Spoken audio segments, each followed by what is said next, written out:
Welcome to Buzzing About HR, the weekly podcast from Kate Underwood HR and Training. Join us as we explore everything HR, from practical advice to the latest trends, helping you make sense of the world of work. Hello, and welcome to today's episode of Buzzing About HR, Trends, Tools and Tactics. I'm your host, Kate Underwood, and today we're going to tackle a topic that can feel a little bit like a punch to the gut for many business owners and HR leaders: redundancies. Now, I know when you hear the word redundancy, it brings up a whole load of emotions.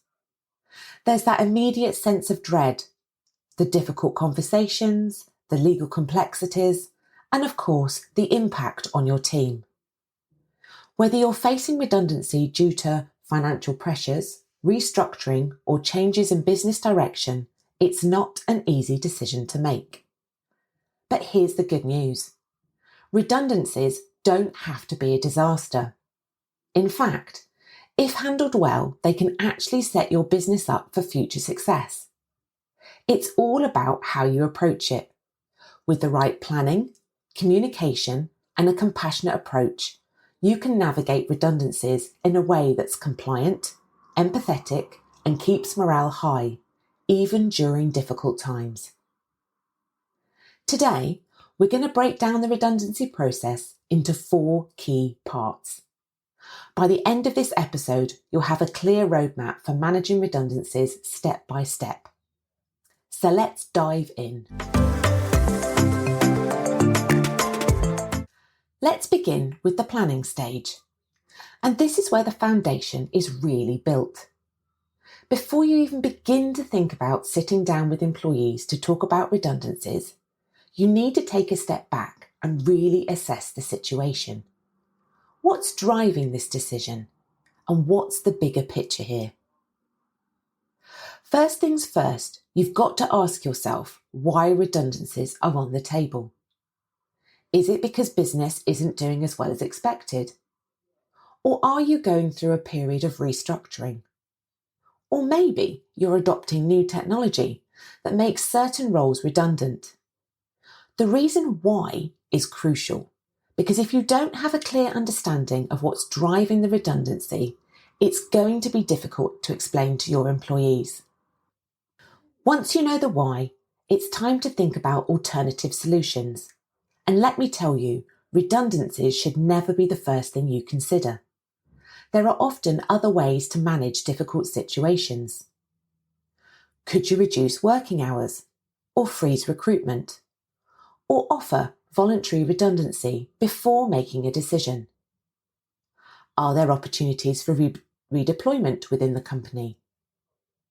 These options might not save everything, but they could be a great way to reduce the number of redundancies you need to make. One practical piece of advice here: check your contracts of employment. Many businesses overlook clauses like layoff or short-time working. If your contracts include these, you could have a tool that could save you from making redundancies in the first place. I remember during the early days of COVID-19 in 2020, businesses that had these clauses in place were able to use them temporarily to reduce working hours or lay people off without the need for full redundancies. And let me tell you, this really helped some businesses weather the storm. Employees were often more happy to accept a temporary reduction in hours rather than face losing their jobs altogether. It gave them some financial security, while giving the businesses the flexibility it needed to avoid mass layoffs.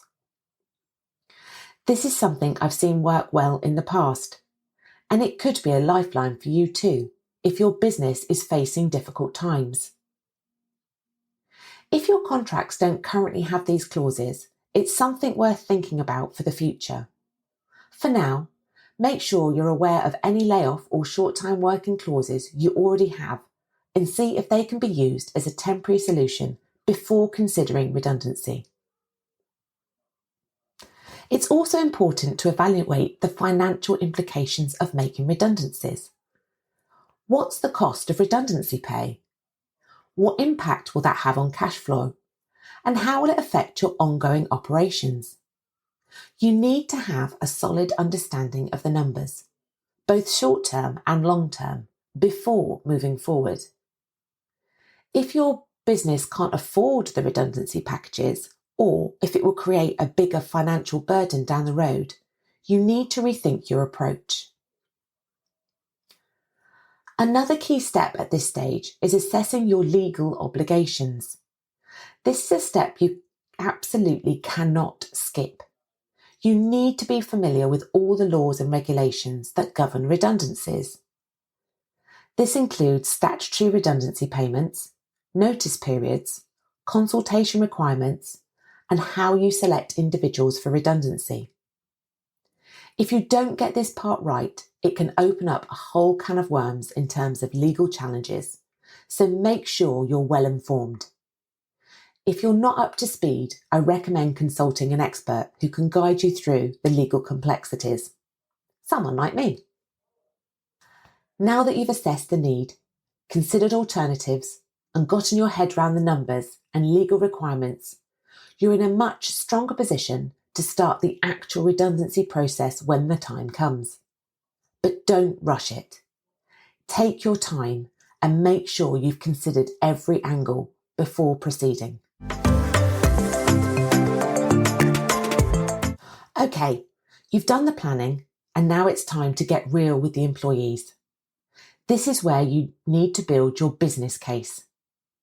You can't just walk in and say, hey, we're making some redundancies because, well, things aren't going so well. That's not going to cut it. You need to have a clear, factual explanation for why redundancies are necessary. Data is your friend here. Pull together all the relevant financial reports, performance data, and evidence of changes in the market or business. You need to be able to show, not just tell, why this decision is necessary. If you've explored other options like reducing hours or redeployment, make sure you explain why these options weren't feasible. And here's the thing, transparency is key. You don't have to give every single detail, but you do need to be honest and open about the reason for redundancies. This helps to build trust with your team. If you're dealing with financial struggles, say it. If it's a business restructure, be clear about that. Employees can handle the truth, and in fact, they'll appreciate your honesty. It's when people feel that they're being kept in the dark that trust breaks down. Now, once you've got your business case ready, you'll need to think about how to share the news. This is where things get a little tricky. First, make sure you communicate with empathy. Redundancy isn't just a business decision. It's a deeply personal matter for your employees, so handle it with care. Whether you're talking to individuals or holding a group meeting, approach the conversation with respect. Avoid any corporate jargon and keep it human. I also strongly recommend implementing a consultation period. Not only is this a legal requirement in many cases, but it's also a great way to show that you value your employees' opinions. During this period, allow employees to ask questions, raise concerns, and even propose alternatives. This helps them feel involved in the process, which can make the experience a little less painful.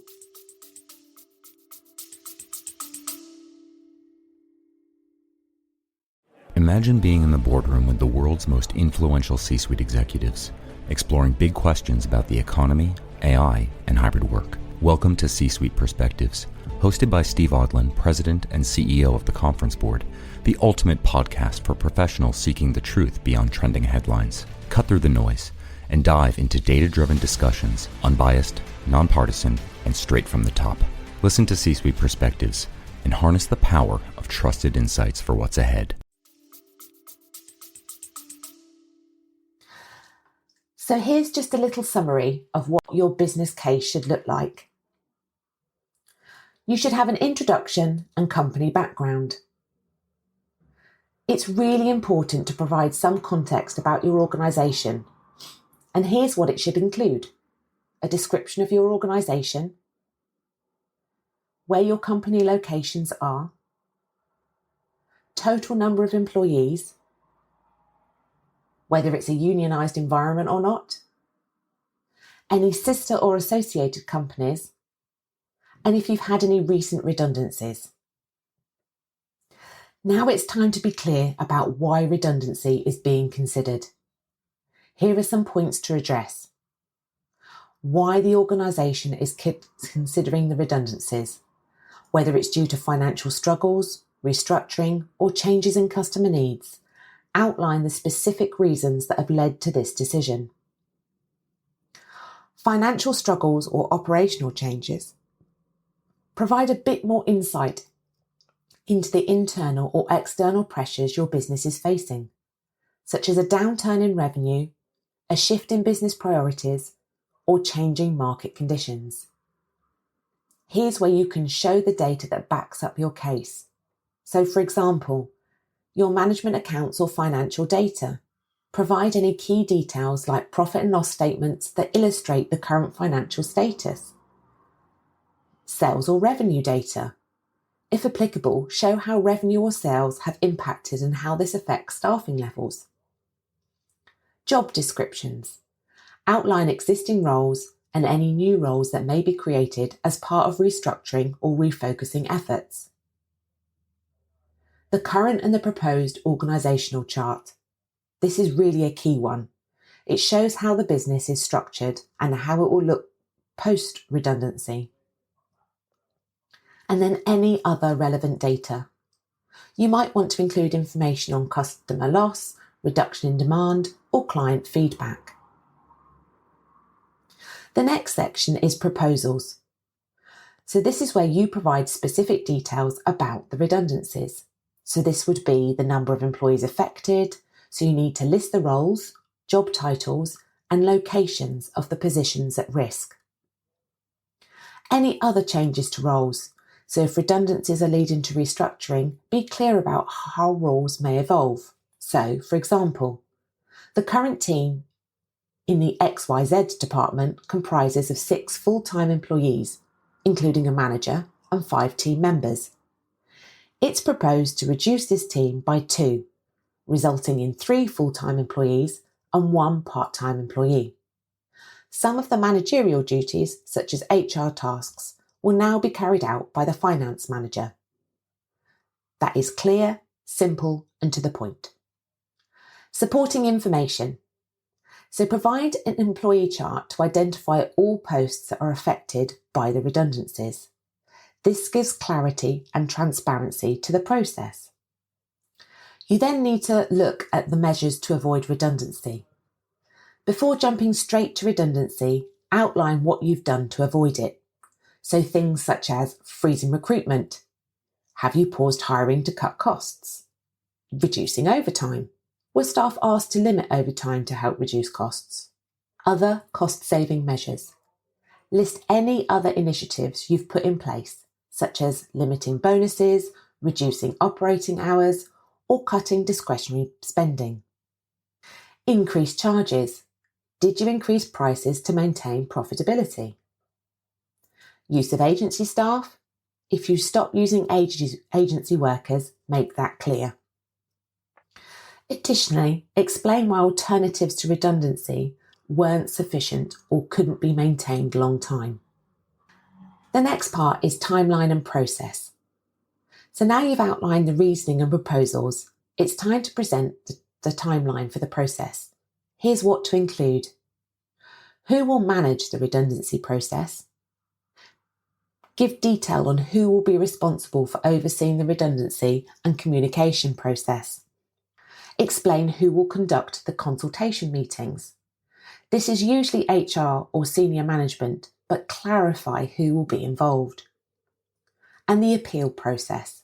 If required, mention who will handle any appeals or grievances raised during the redundancy process. And finally, the proposed timeline. Outline the key milestones of the redundancy process, from the consultation phase to the final decision-making stage. There you go. By including all of this in your business case, you'll be transparent, clear, and fair with your employees. A well thought out and structured redundancy proposal not only helps mitigate the emotional impact on employees, but also ensures you can demonstrate that the decision is well grounded and justifiable. It sets the tone for the entire redundancy process and makes it smoother for everyone involved. Now let's talk about the actual redundancy process. After all the planning and communication, this is where it all happens. And I'm going to be very honest with you here. This is the hardest part of the entire process. It's tough on both you as a leader and your team. The first step, clear communication. When you're informing someone that their role is at risk of being made redundant, it's crucial to do so with compassion. Schedule a private meeting, whether in person or virtually, where you can have an open and honest discussion. Don't try to sugarcoat it or give false hope, but also make sure you're empathetic. Acknowledge that it's a difficult time and offer the support they need moving forward. Be transparent about the whole process and how it will unfold. It's essential that the employee understand what the next steps are, what support will be given, and how the process will proceed.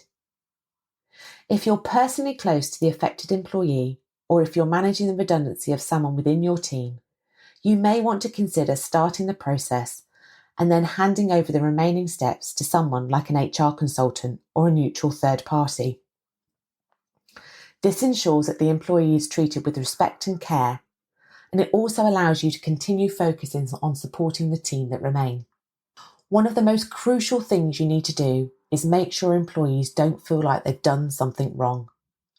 It's easy for those affected by redundancy to internalise the situation and think that they're at fault. They will often believe they've done something wrong, but it's important to repeat that it's not them. It's the role that's at risk of redundancy. The more you reinforce that, the less likely it is that they'll feel guilty or blamed. I cannot stress enough how important it is to treat employees with compassion. This is a difficult time for them, and even though they may not show it immediately, your empathy will be appreciated later. You don't need to spend a fortune on support services, but having a robust support and welfare proposal is vital. This can include things like offering emotional support, career counselling, or even connecting them with job search assistance. It doesn't have to cost a lot, but employers will be grateful for any support you provide, even if they don't show it right away. Make sure you communicate the reasoning behind the decision. Why was this role selected? Was it based on business need, or was it performance related? Whatever the case, it's important that the process is seen as fair and non-discriminatory. If you can be transparent about the selection criteria and explain how the decision was made, the more clarity you provide at this stage, the easier it will be for the employee to understand that the decision was based on the role, not on their performance or personal qualities. It's also incredibly important to stay on top of compliance at this stage. You must follow the correct notice periods and provide redundancy pay as required by law. Keeping thorough records of all communications and meetings with the affected employees is essential to ensuring you're legally protected throughout the process. But don't forget about support. Redundancy can be devastating for employees, and it's important to offer outplacement support or career counselling. This support will help them plan their next steps, whether it's finding a new job, retraining, or even just having someone to talk to. It not only helps ease the emotional burden of redundancy, but it also shows your team that you care about their well-being and success beyond their time with the company.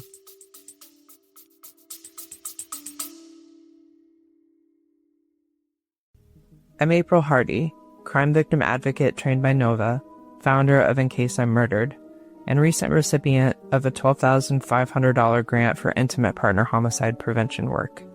I've experienced domestic violence from both sides, as the employee whose performance suffered, and as the business owner who absorbed every cost directly. This is the Safe Work Advantage podcast that helps HR professionals and business leaders recognize risk, reduce liability, and protect their people. Remember, redundancy isn't just about ending a role, it's about managing the transition in a way that respects the dignity of the employee. Show them that you're committed to supporting them throughout this process.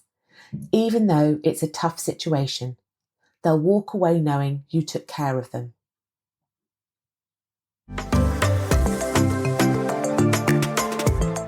Once the redundancies are done, there's one more group of people who need your attention: those who remain. And trust me, just because they didn't lose their jobs doesn't mean they're not impacted by the redundancy process.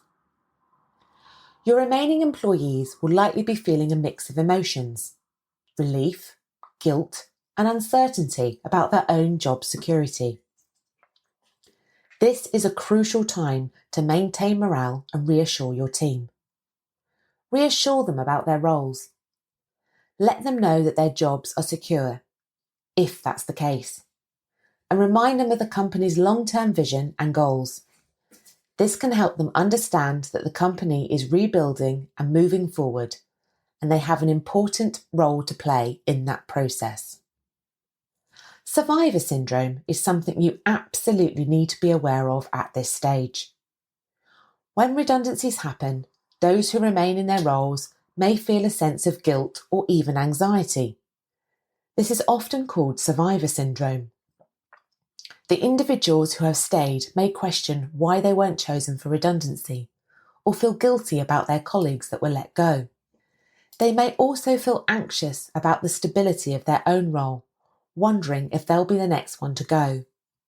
It's important to acknowledge these feelings and make space for conversations around them.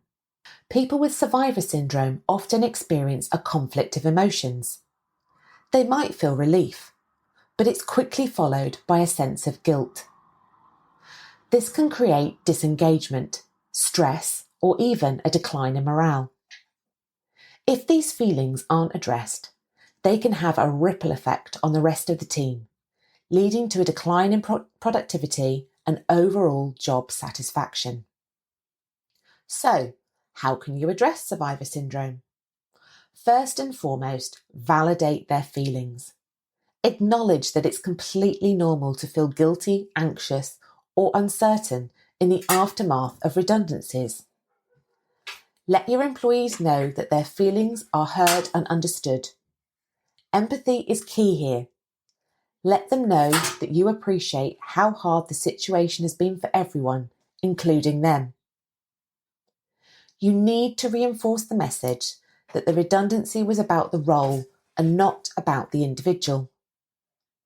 Many employees who remain after a redundancy feel like that they were chosen simply because they weren't bad enough to be made redundant. They might start questioning their own value, and this can lead to disengagement.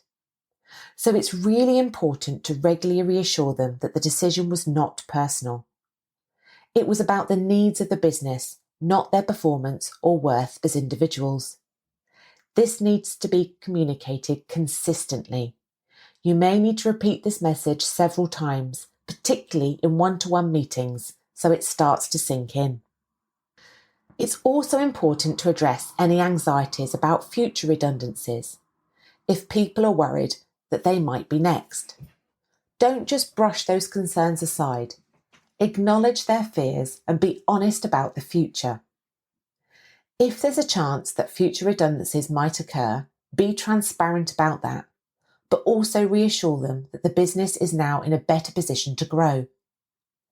Tell them the measures being put in place to prevent further layoffs, whether that's through diversifying services, entering new markets, or streamlining operations. If you can, outline a timeline for the company's recovery and grow so employees know what to expect. But if the future is still uncertain, be honest about that too. Don't pretend to have all the answers. However, do reassure them that the business will continue to communicate openly as things evolve.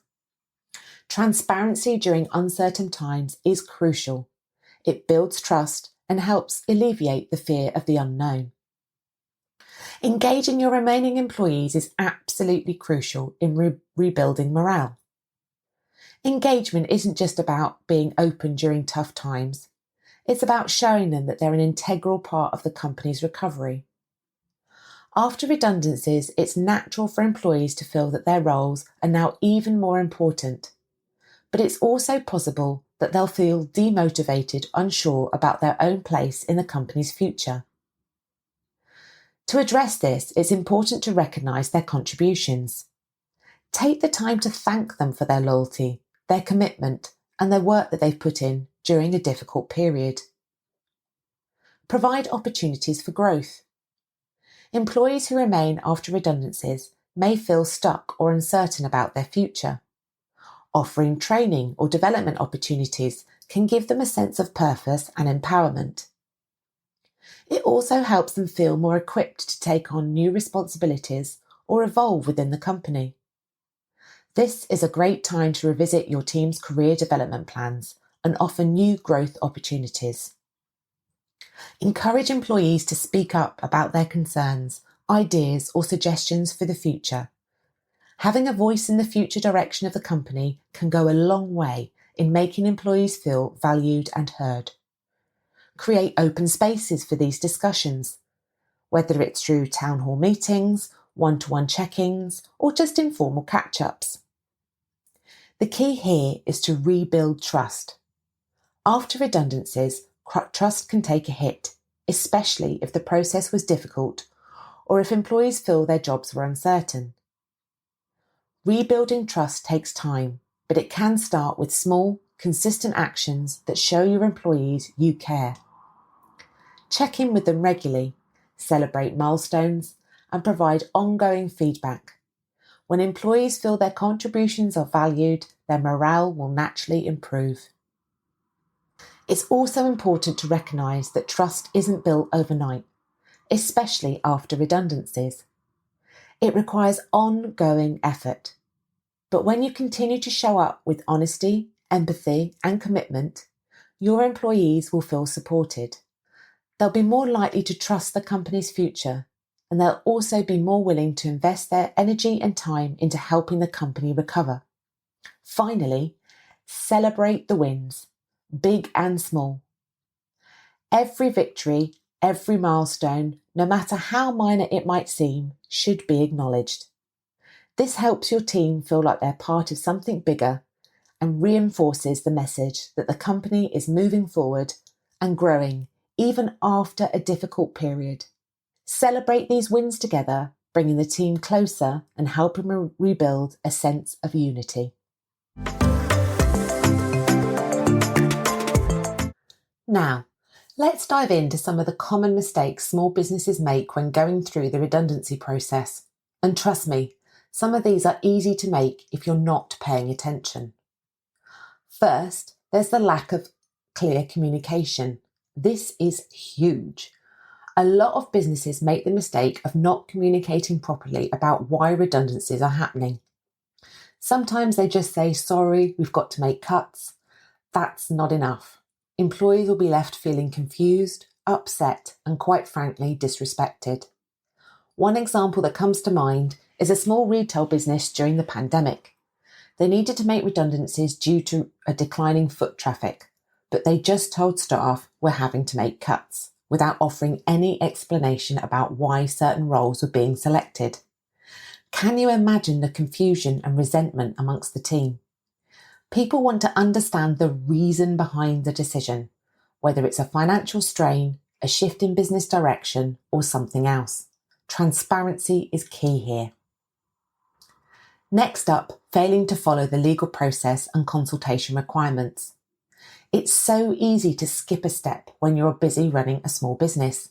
But trust me, you don't want to mess this up. A small IT company, for example, tried to lay off one of their employees but completely skipped the mandatory consultation period. They didn't even offer a chance for the employee to discuss the redundancy or suggest alternatives. The employee took them to court, and guess what? They won, because the company hadn't followed the legal process. The takeaway here: if you've got 20 or more employees, you need to give a minimum of 30 days for consultation. For larger businesses, that increases to 45 days. If you've got less than 20 employees, depending on how many employees you're looking to make redundant, I'd suggest either a 1 or 2 week consultation process. Then there's the issue of not offering enough support to affected employees. Redundancy is tough on employees, and if you don't provide any support, it can really backfire. One family-owned business went through a difficult financial year and had to make several redundancies. While they followed the legal process, they didn't offer any outplacement services, career guidance, or emotional support. The employees who were let go felt abandoned, and the remaining staff started to feel uncomfortable and demoralised too. Offering support services doesn't have to be expensive. Even a few hours of career counselling or job search assistance can go a long way to help employees transition smoothly. Another big mistake is incorrectly applying a selection criteria. You can't just pick employees for redundancy based on gut feelings or outdated performance reviews. It needs to be fair, transparent, and objective. One example is a marketing agency that made a redundancy decision based on performance reviews for several years ago. But here's the problem: those reviews were outdated, and the employee in question had been performing well recently. The redundancy was challenged, and the business was found guilty of using unfair criteria. The lesson here is simple: make sure you're using current, objective criteria, things like skills and attendance and length of service, and avoid relying on subjective or old performance reviews.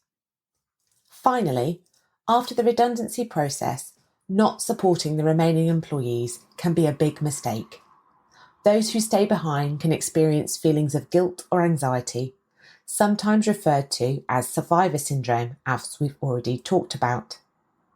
This can lead to disengagement, a decline in productivity, and even more turnover.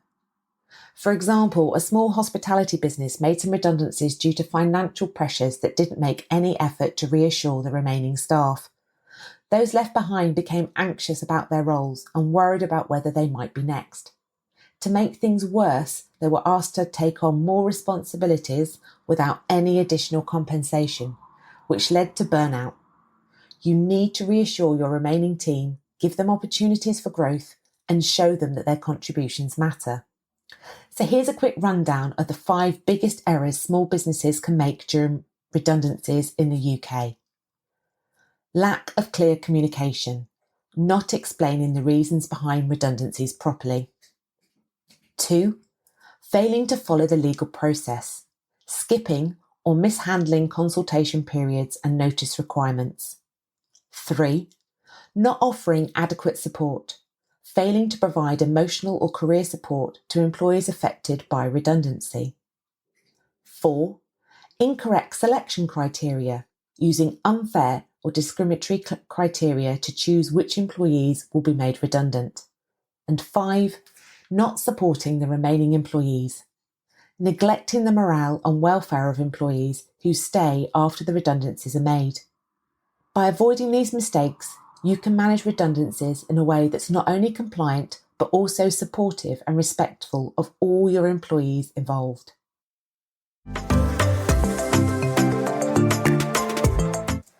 Let's take a moment to talk about the potential costs of not following the correct redundancy process. It might seem a lot of paperwork and a complicated rules at first, but skipping those steps can cost your business a lot more than you might think. And when we're talking about costs, I'm not just referring to the numbers on the balance sheet. There are some real hidden consequences too. First up, unfair dismissal claims. If you don't follow the right steps when making redundancies, employees who feel that they were unfairly let go can file a claim with an employment tribunal. The maximum compensatory award for unfair dismissal has shot up to 105,707 as of April 2023. Now imagine this, you make an employee redundant without properly consulting them or following fair selection criteria. The tribunal could award the employer a payout that's either 1 year's salary or the statutory limit, whichever is lower. So if that employee's salary is £50,000, you could be on the hook for the full 50k. Next up, let's talk about the legal costs. Defending a redundancy claim can lead to some pretty steep legal bills, even though employment tribunal fees were abolished back in 2017. You'll still need to cover the costs of legal representation and any compensation payments that might be ordered if the tribunal finds in the employee's favour. For example, you might end up paying both the basic award and the compensation award, which could seriously impact your business's bottom line. Now, we can't forget about reputational damage. Word spreads fast, and if your redundancy process is messy or mishandled, it's not just the employees involved who notice. Your customers, future job candidates, and even potential investors might start questioning your business practices. Think about it. Would you want to work with a company that's notorious for treating people unfairly? Probably not. If your redundancy process leads to bad publicity, it could hurt your ability to attract customers or top talent in the future. It can even hit sales and productivity. After all, if your employees aren't feeling great about the company, they're not exactly going to be firing on all cylinders. Then we have the financial losses.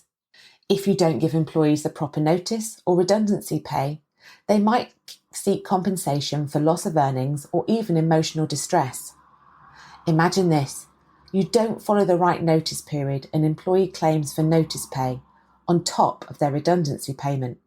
In cases of wrongful redundancy, this can quickly add up, and suddenly that quick redundancy decision doesn't seem so cost effective anymore. Let's not forget about additional redundancy costs. If you fail to follow the correct process, you might end up paying more in redundancy payments than you initially expected. For example, if an employee has been with you for 10 years and their weekly wage is £700, they could be entitled to £7,000 in redundancy pay.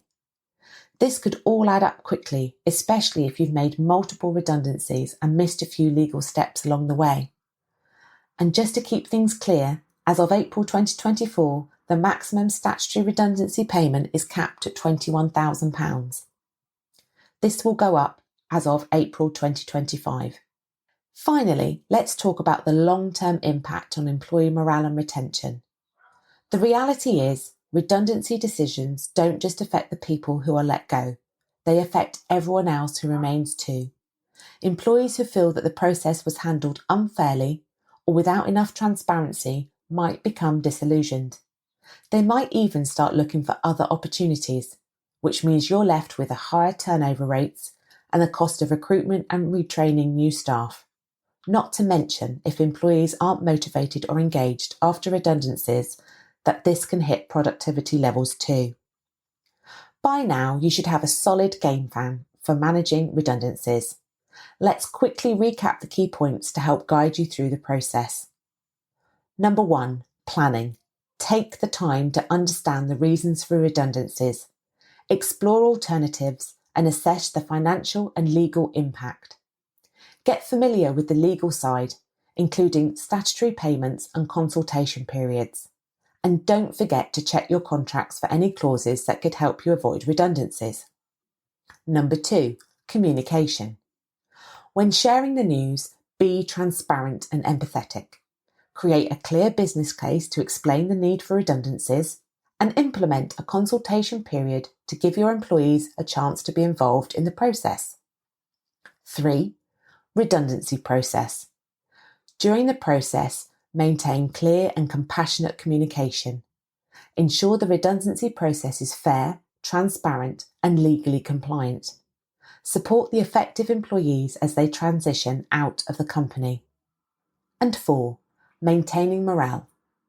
After the redundancies are made, focus on the employees who remain. Acknowledge any feelings of survivor syndrome, be honest about the future, and keep your team engaged by offering opportunities for growth. Rebuild trust and morale through consistent support and recognition. With these steps in place, you'll be able to manage redundancies in a way that is not only compliant, but also supportive and empathetic. It's all about making sure the process is fair for everyone, from those who are leaving to those who are staying. I hope that gives you some solid tips for handling redundancies effectively. It's not easy, but if you approach it with empathy, transparency, and a solid plan, you'll navigate it just fine. And remember, redundancy doesn't have to be the end. It can be a necessary step to help your business recover and grow.